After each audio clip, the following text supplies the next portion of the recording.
Assalamualaikum warahmatullahi wabarakatuh. Apa kabar anak-anak?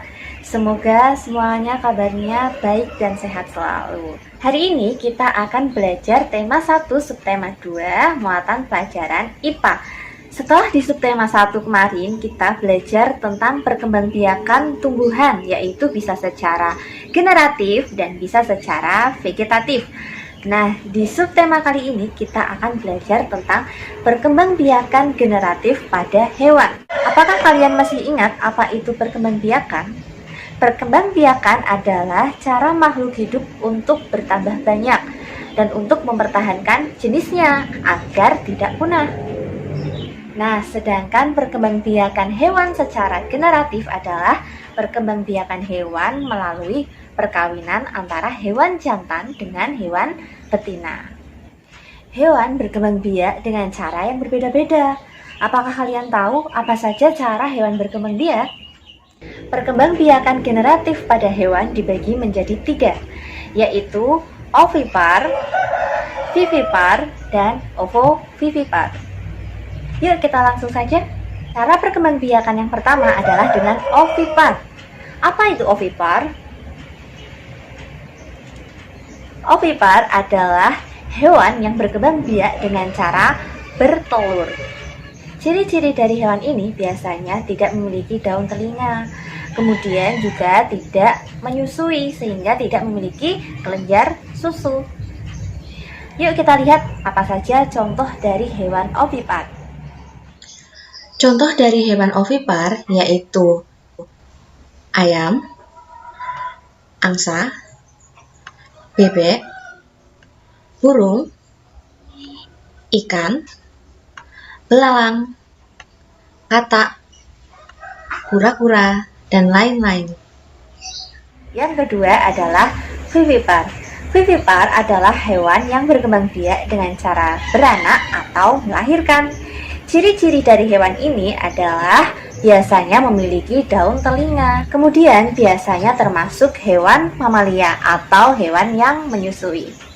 Yuk kita lihat apa saja hewan yang berkembang biak dengan cara vivipar atau melahirkan.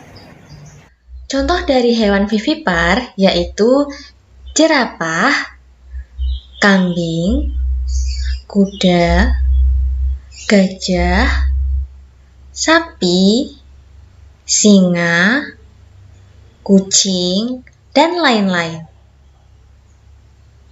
Selain itu, lumba-lumba, paus, dan kelelawar juga merupakan hewan yang berkembang biak secara vivipar. Lumba-lumba dan paus merupakan mamalia laut, sedangkan kelelawar merupakan satu-satunya hewan mamalia yang bisa terbang.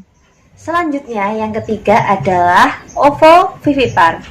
Ovovivipar adalah hewan yang berkembang biak dengan cara bertelur dan beranak. Jadi hewan jenis ini bertelur di dalam tubuhnya.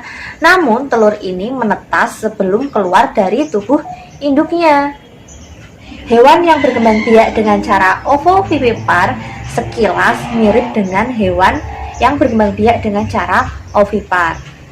Yuk kita lihat apa saja contoh dari hewan yang berkembang biak dengan cara ovovivipar. Contoh dari hewan ovovivipar. Yang pertama, ikan hiu. Kemudian, ikan pari. Pada umumnya, ikan berkembang biak dengan cara ovipar atau bertelur. Namun, ikan hiu dan ikan pari berbeda. Mereka berkembang biak dengan cara ovovivipar atau bertelur dan beranak. Hewan yang selanjutnya adalah kuda laut. Kemudian, beberapa jenis ular. Jadi, tidak semua ular berkembang biak dengan cara ovovivipar, melainkan banyak juga ular yang berkembang biak dengan cara ovipar atau bertelur. Jadi, hanya beberapa jenis saja yang berkembang biak dengan bertelur dan beranak. Selanjutnya, kadal. Nah, itu tadi 3 cara hewan berkembang biak secara generatif. Ada ovipar, vivipar, dan ovovivipar. Sekarang coba kalian amati hewan yang ada di lingkungan kalian. Kemudian kalian kelompokkan hewan tersebut berkembang biak dengan cara apa? Apakah dengan ovipar atau bertelur, dengan vivipar atau melahirkan, atau dengan ovovivipar, yaitu bertelur dan melahirkan. Sekian video pembelajaran dari Bu Nova. Jangan lupa untuk selalu jaga kesehatan. Sampai ketemu di video selanjutnya. Jangan lupa belajar ya. Terima kasih. Wassalamualaikum warahmatullahi wabarakatuh.